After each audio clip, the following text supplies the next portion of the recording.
We're back now, it looks like. Are we back on? Yep, we're back on. What's going to happen is, though, unfortunately, it's going to be broken into 2 parts, but I can fix that. It's not a problem. Yeah. It's making me watch an ad here. There we go. We're back on. I can actually start talking, by the way. I have some things I have to say if you guys want to. Sure. Just let me know if we're back on, live again. Okay.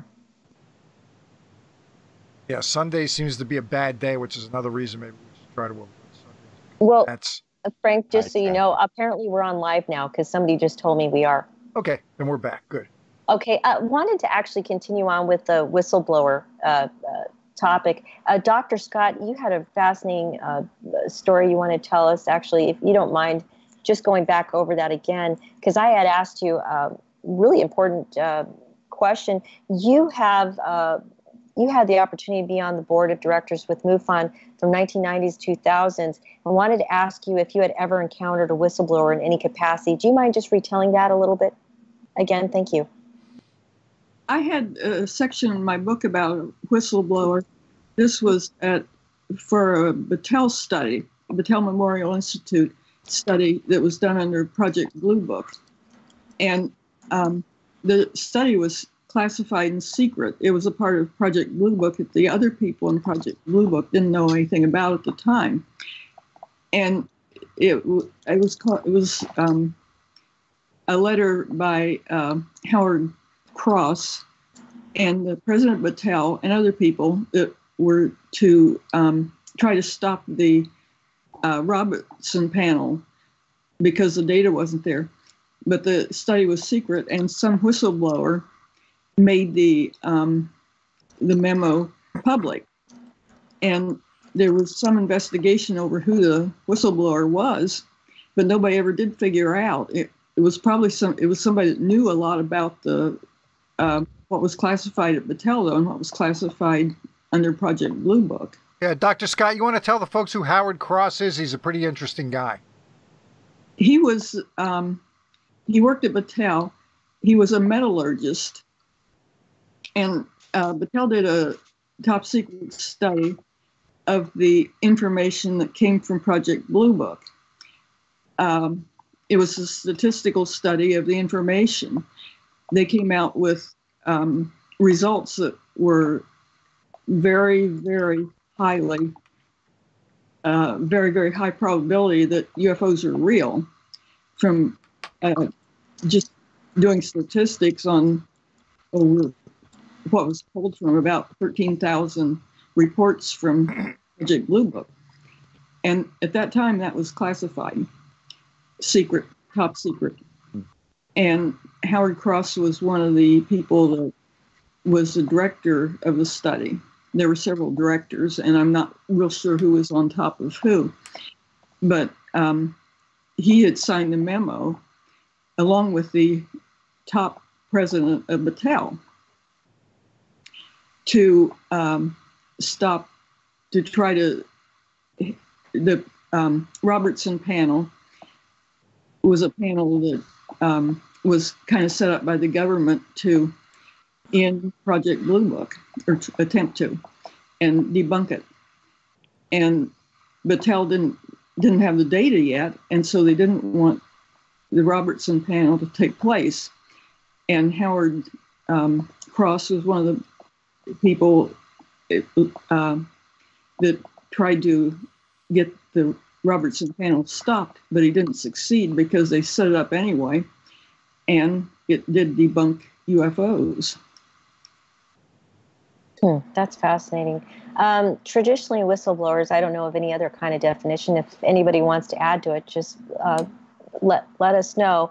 A whistleblower is a person who exposes any kind of information or activity that's deemed illegal, unethical, or not correct within an organization that is either private or public.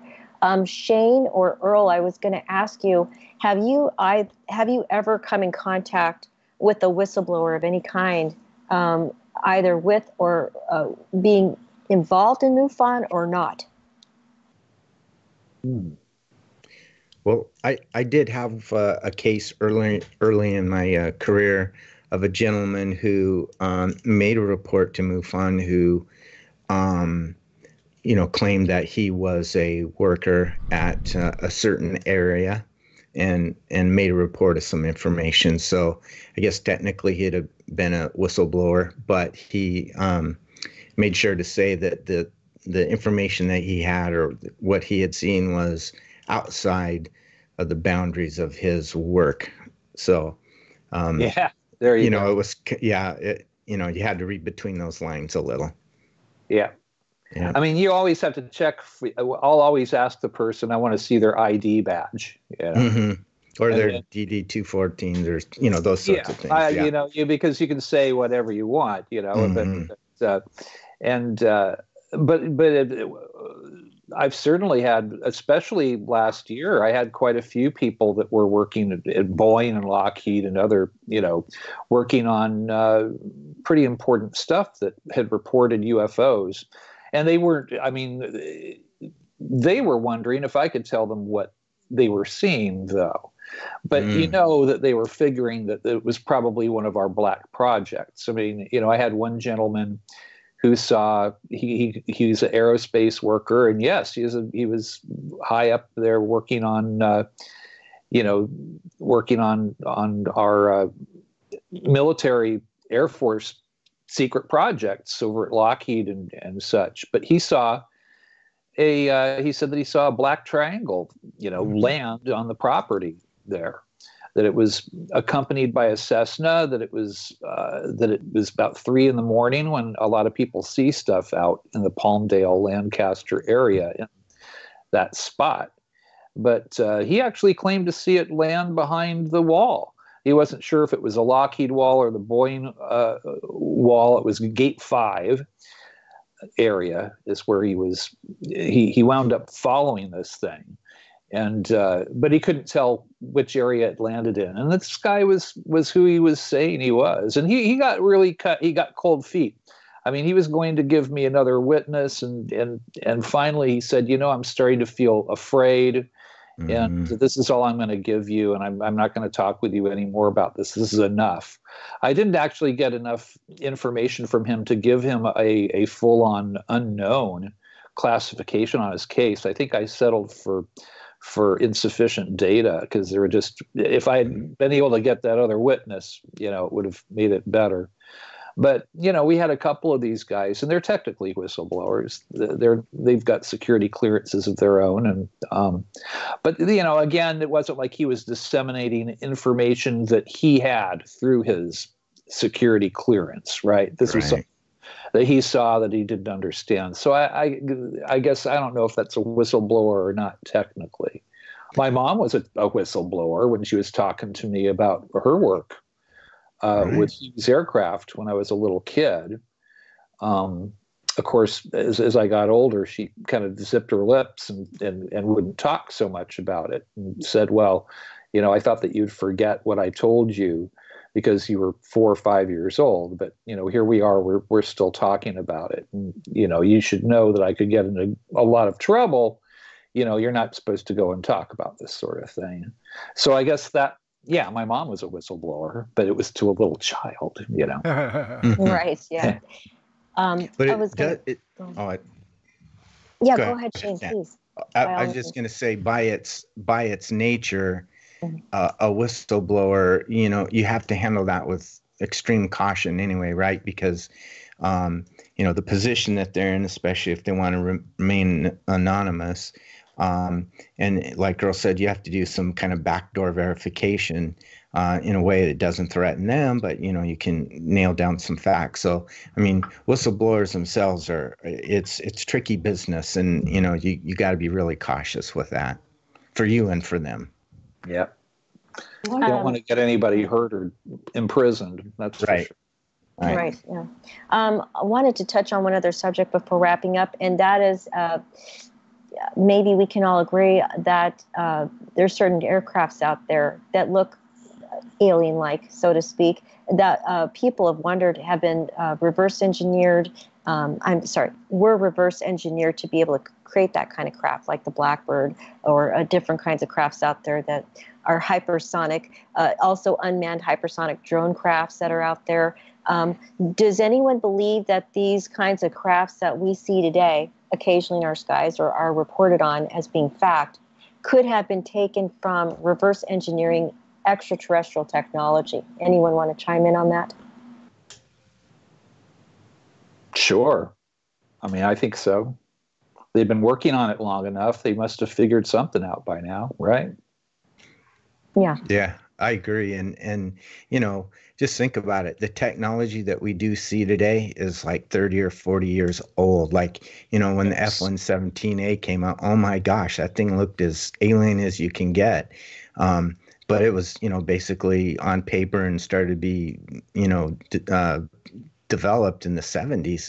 And I think Richard Dolan once said, I thought was an interesting fact, that the NSA had computers with like a 650 bus speed in the 60s, and that didn't hit the public market until the 2000s or something like that. And so, I mean, it just illustrates that that's the way technology works. We're not going to see it. So, whether they're our own technology or we've had a little help, that remains to be seen, but entirely possible. And especially like these black triangle sightings that are happening quite a bit.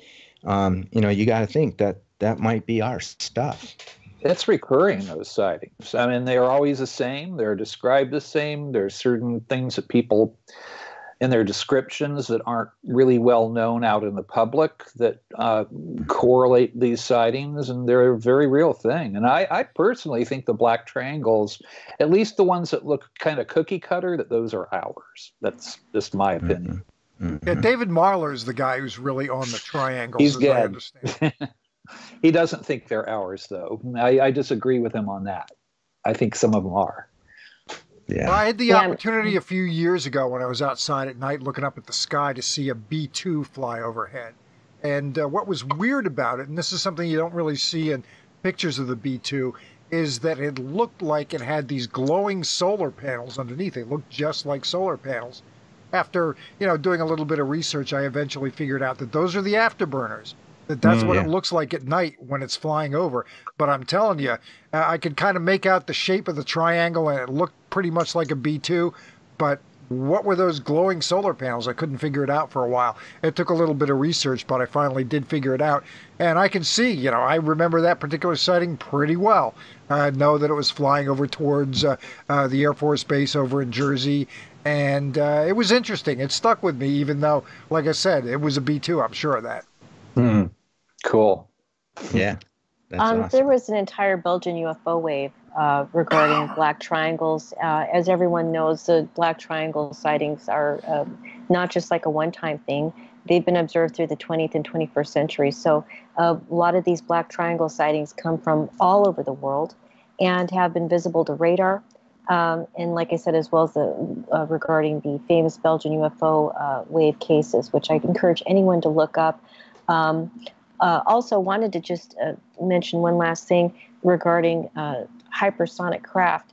I guess, let's see, Lockheed Martin for years has been developing a successor to one of the fastest aircraft in the world, the SR-71 Blackbird. Wanted to know these government contracts that are so important to us regarding having aircraft that are superior to other countries. Do you think they used intelligence in order to gain that kind of information to design and manufacture these crafts? Do you think that they had their own intelligence, so to speak, just like our government has their own intelligence to gather data?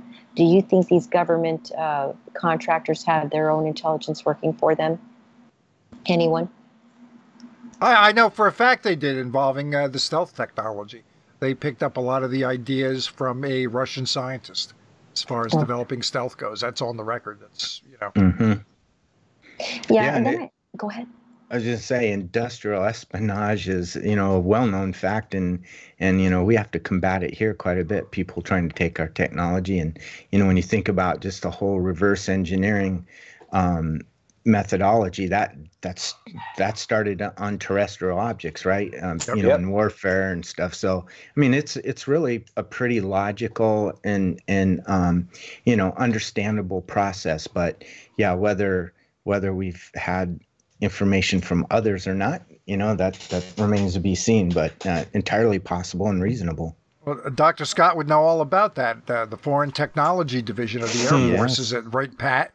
And if they got chunks of recovered, I assume shot down or crashed aircraft that would go there, and once in a while somebody would defect and they would actually get a fully functioning aircraft, and that would go out to Muroc, which later on became Edwards Air Force Base, where they could take those up in the air and test them out and see what the other guy was doing. Yeah, when I worked for the DIA, the standard joke was that if you have a question, just ask the Russians. That's wonderful. I wanted to mention something. It's from an NDTV article. So you go to ndtv.com. It's the title of it is "America's Fastest Spy Plane Could Be Back with Top Secret Changes." And they were saying in this article, one of the folks involved in the making of these hypersonic craft, he said, "We couldn't have made the engine itself, would have melted down into slag if we had tried to produce it 5 years ago.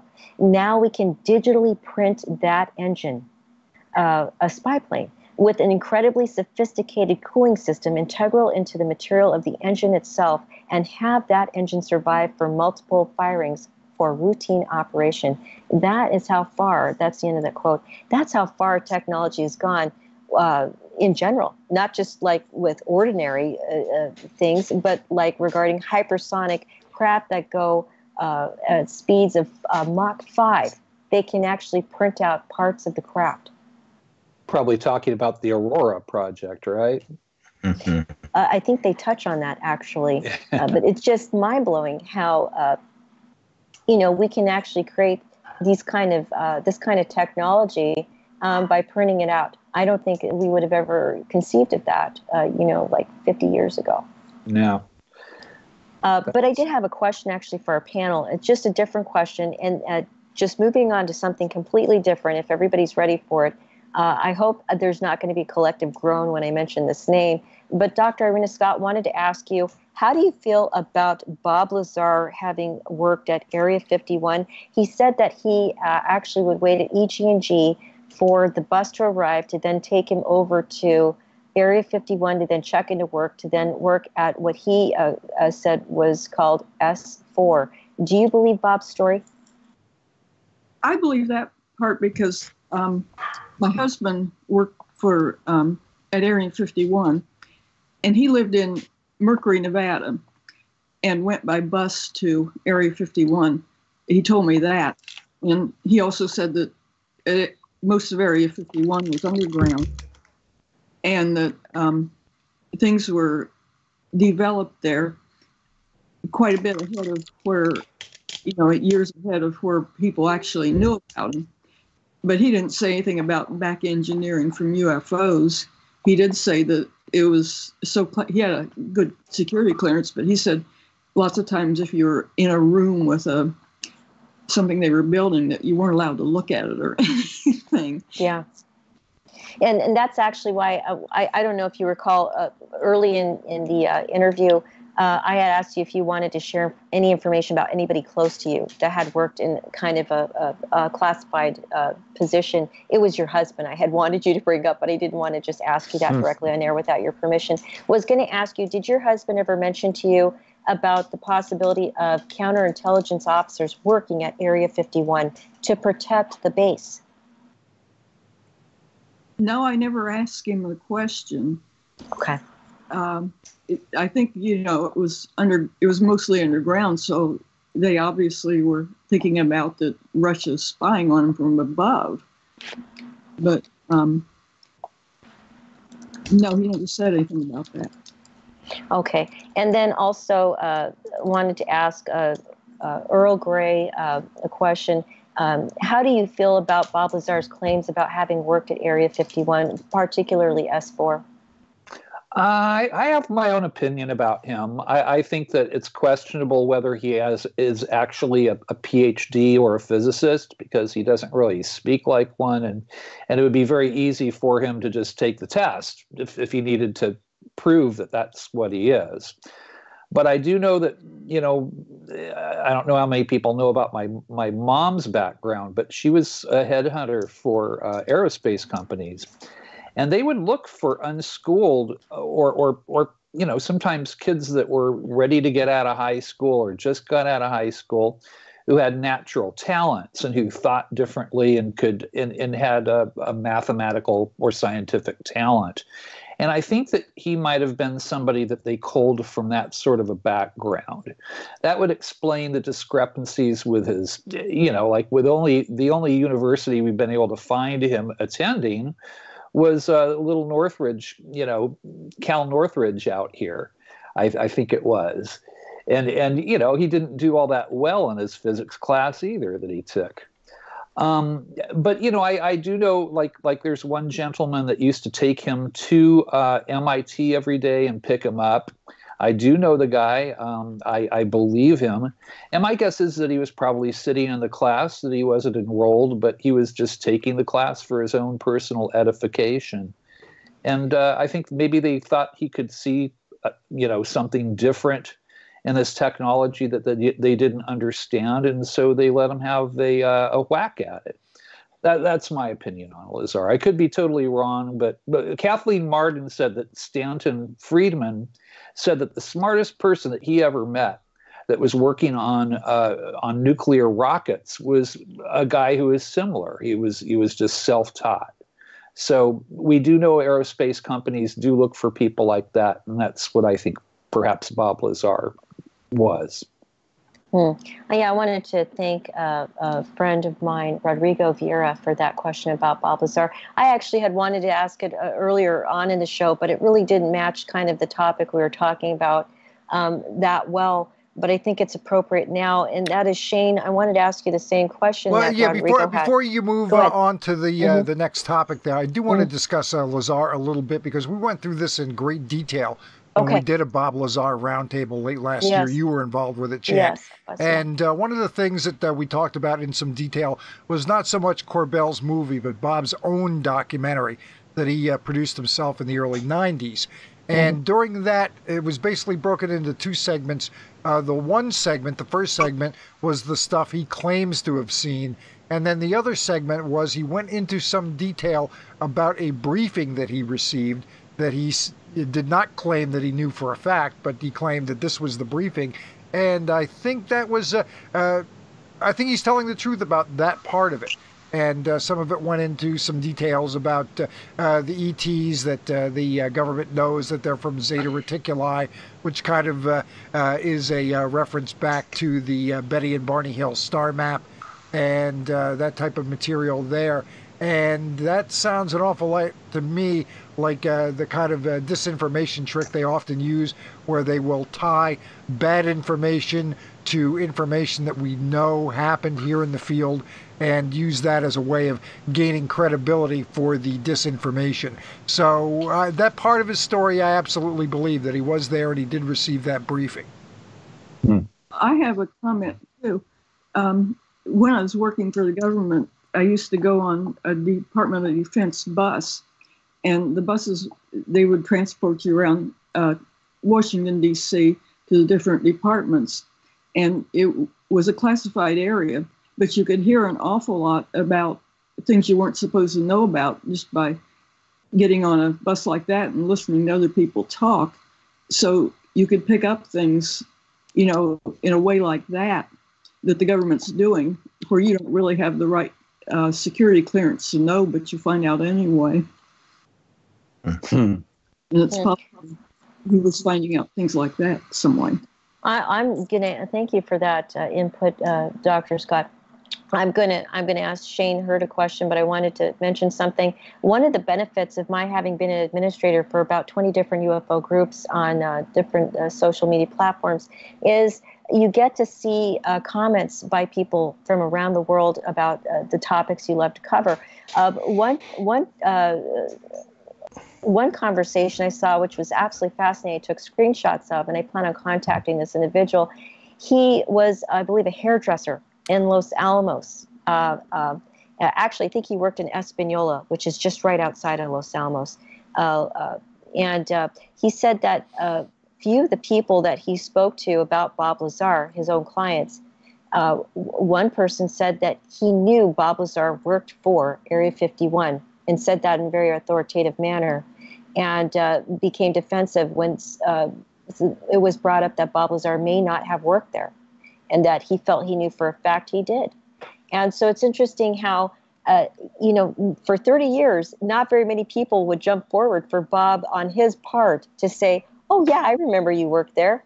I can corroborate your story. Yet here I am, just an administrator of a few UFO groups. And right there is somebody saying, yes, I can corroborate that story. Here's my information. Now, anybody can say anything, but still, it must be frustrating for Bob, if you ever hear something like this on the air, that there are people, 30 years later finally saying something. Shane, I was going to ask you, how do you feel about the possibility of Bob Lazar having worked at Area 51? More specifically, his claim that he worked at S4, and he actually saw 9 different spacecraft there in hangars. Yeah, I certainly want to believe Bob Lazar, and a lot of the information is verifiable, and where there's smoke, there's fire, right? There's no doubt some legitimacy there. But yet there are questions, and so I guess it's like my approach with everything. I'll give them the benefit of the doubt. Certainly on the verifiable stuff. On the other stuff, we'll have to kind of wait and see. But I do appreciate the point that Earl had made. Just because somebody's story doesn't fit the typical story or the story that we think makes the most sense doesn't mean it isn't true. So just like that, the aspect of bringing in people who are not formally educated, but who are clearly smart and know what they're doing, is a facet of many industries. That happens a lot. And so, just because you have a degree doesn't mean, you really know your stuff. So, and again, remember, we're dealing with, the intelligence community, the most secrets the U.S. has. There's going to be a whole lot of unexplainable stuff. There's going to be dead ends and twists and turns and all that to anybody's story or case. So, and some of it will never be verifiable. And that's the way they plan it, And so, like I said, I want to believe it. I do believe most of it or some of it. Some of it that's not explainable, I'll wait and see. And it's just another item in my gray box. Yep, baby box. Frank, did you want to cover anything else? I was going to wrap up the show. Well, yeah, we did talk a little bit about disinformation, so I did want to go through something that I covered a little while back, and I'd like to go through some of it again, basically related to the SERPO and the MJ-12 material, just because Grant Cameron, a good friend of the show, top UFO researcher in the field, is talking about a transcript that has come into his possession regarding a military individual and a top scientist, names that we would recognize. And this is supposedly a transcript where all is revealed, sort of a smoking gun if true. But I did want to go through some things that I found regarding the Majestic 12 documents, excuse me, that I think should lead us all to be a little bit cautious as far as this is concerned. I've got a slide up now, which is basically one of the MJ-12 letters from President Truman to then Secretary of Defense Forrestal back in 1947, where he is directing Forrestal to start the Majestic 12 program along with Dr. Vannevar Bush. And in fact, going to the Truman website down at the bottom, you can see the entry for the day and the date on the phony letter, September 24th, 1947, does in fact correspond with a meeting that Truman did have in the White House with those two individuals. And what this demonstrates is some research. They did some research on this, and this is again, these Majestic 12 documents were first disseminated before there was an internet. So either someone directly or through a hired researcher did go to the Truman Library to dig up that meeting, and I believe concocted this particular fake letter. And also, there has been supposedly a Marilyn Monroe was murdered because she knew too much about UFOs. That was a hook for a documentary released a couple of years back by Stephen Greer about the UFO subject, which he also featured Richard Doty in a heroic light, I believe. And I don't think that was exactly the right way to frame the former Sergeant Doty. But that document is a fake. My source on believing that it's a fake is Paul Dean, who I trust implicitly on this type of material. And also, again, something that really raised a red flag with me when I heard about this quote-unquote transcript being used to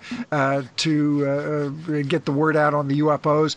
From the Serpo site, a transcript supposedly of Ronald Reagan being briefed on UFOs. So again, if you read through it, it's available. You can go to the serpo.org site, take a look at it for yourself.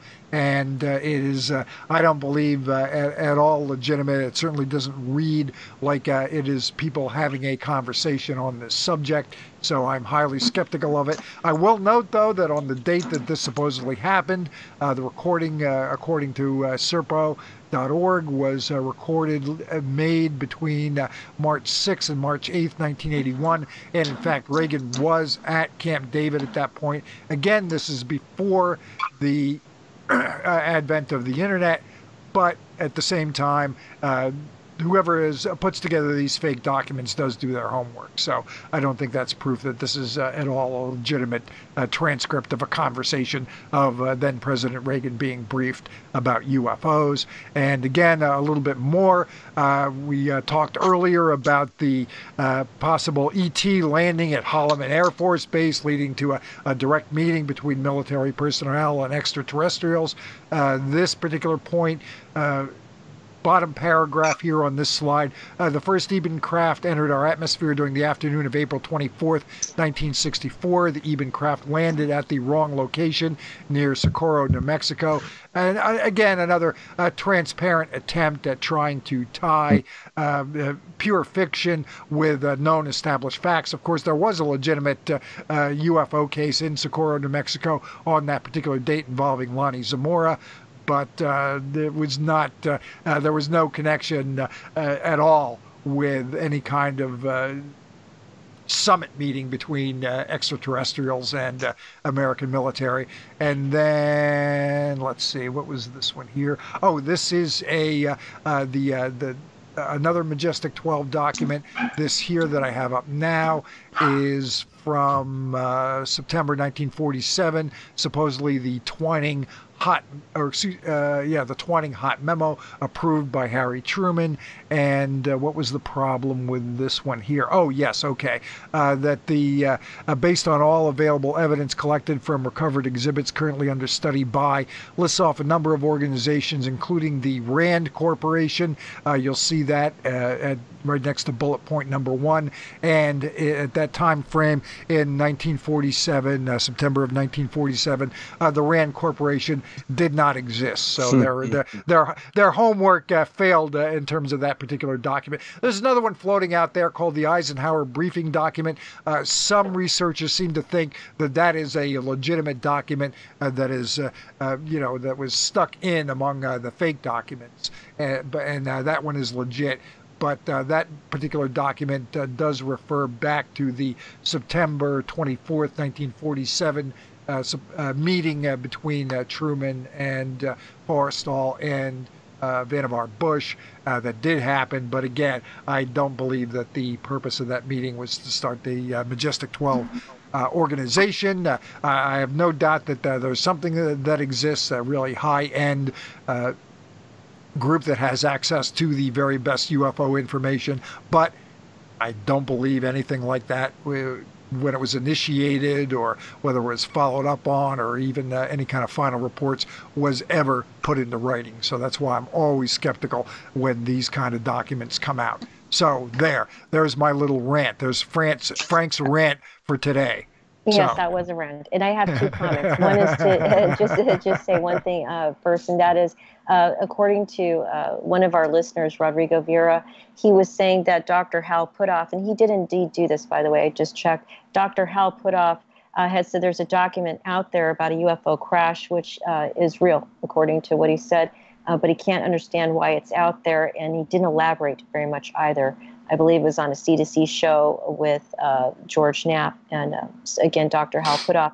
The other thing I wanted to say is that... Yeah, just to jump in, Chant, that has been confirmed by Dr. Davis that there is a crash retrieval program. Okay. Mm-hmm.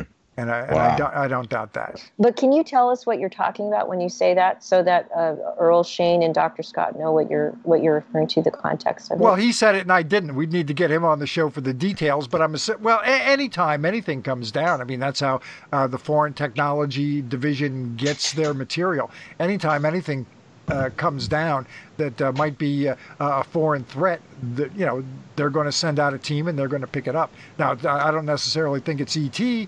But, I mean, it could be. Certainly it could be.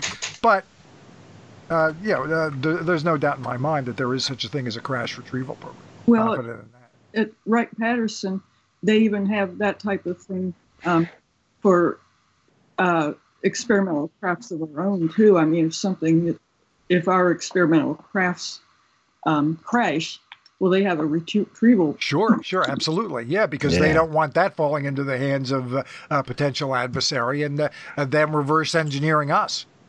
Yeah. Yep. Okay, regarding the MJ-12 documents, did want to make a comment about that. Michael W. Hall, the attorney for Grant Cameron, who was able to represent Grant on a couple shows I've been on. And one was with it was on the Dave Scott show. I believe you and I were on that, Frank. Yep. When Michael Hall, the lawyer for Grant Cameron, made his astounding, I guess it was, I don't know, he was revealing to the world that Grant Cameron felt he had new MJ-12 documents. And then he also was on our show to talk about it again.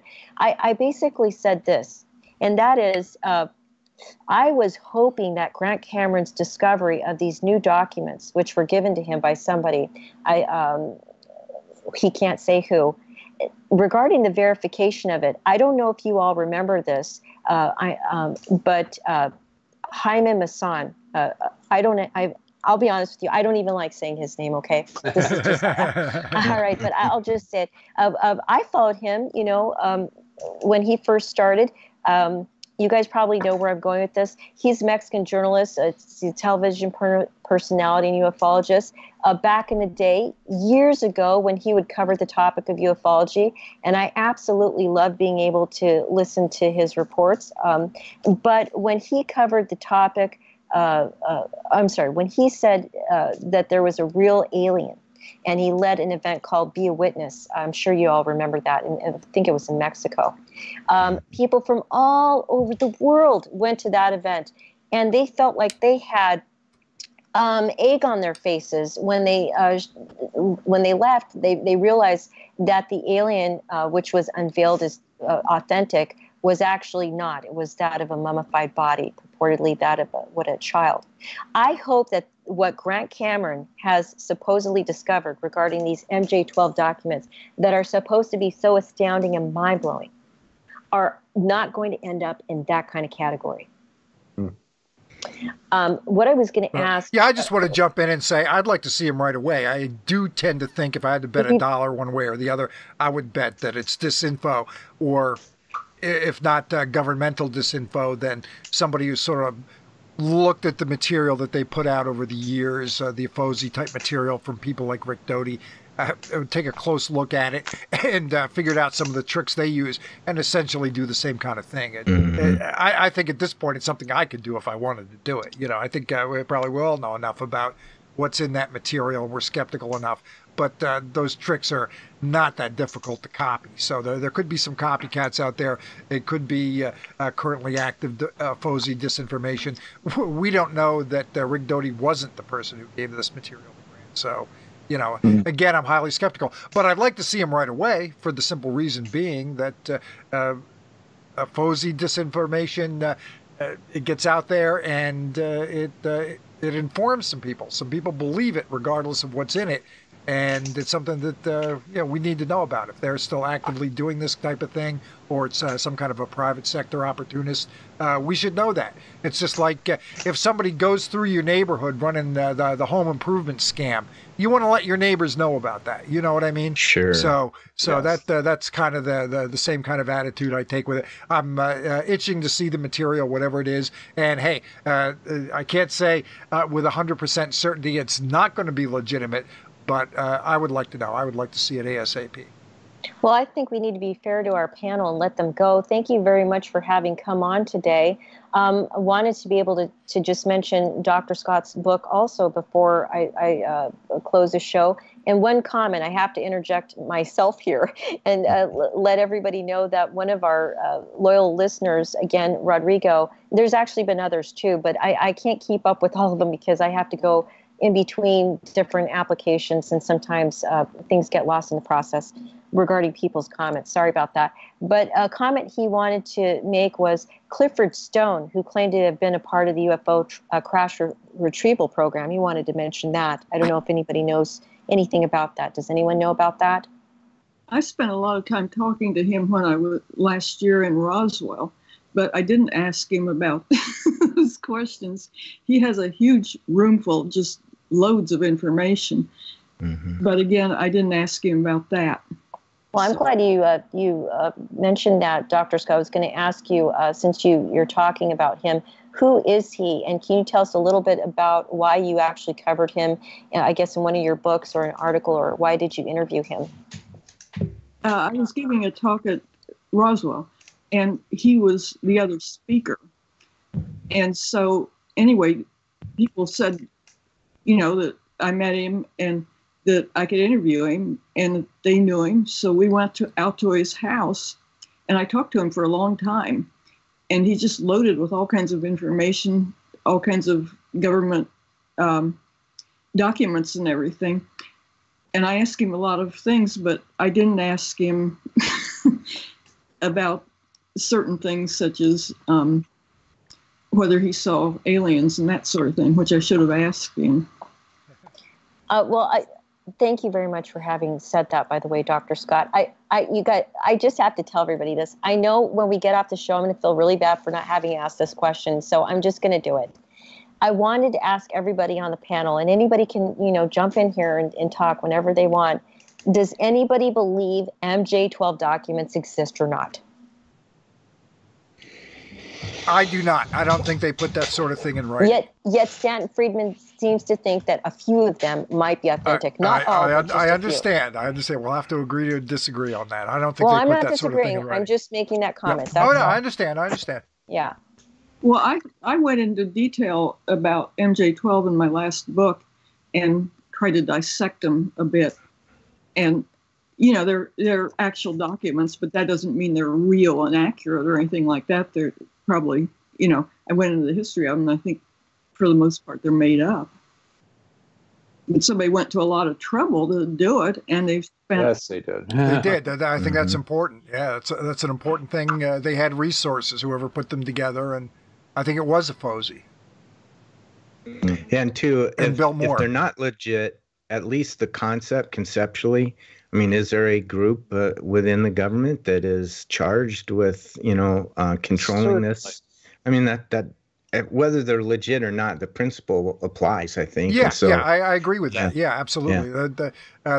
There's something out there that sort of oversees everything on this subject, but it's amorphous, Yeah, and then, to create documents is a great disinformation ploy, right? Because you put them out there as though they're legit, and then you later intentionally debunk them, and then you create, sow all these seeds of doubt and stuff. So, I mean, it's all, again, I hate to keep saying it, but, I have a gray box and it's pretty full. But, I use caution with everything, and I think that well illustrates it right there, that documentation.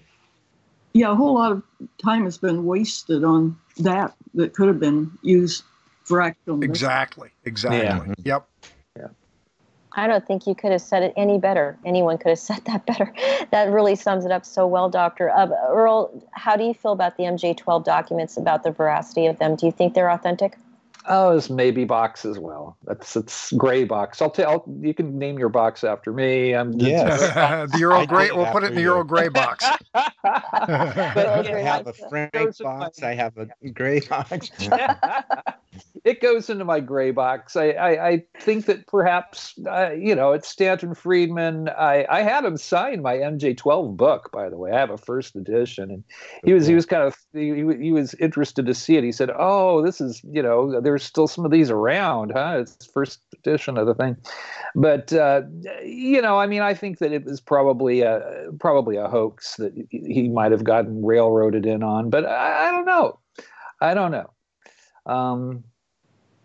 We do know that there's obviously a government organization that's interested in UFOs, and I wouldn't be surprised if the people that were in those documents, whether false or true, were working on stuff. Yeah.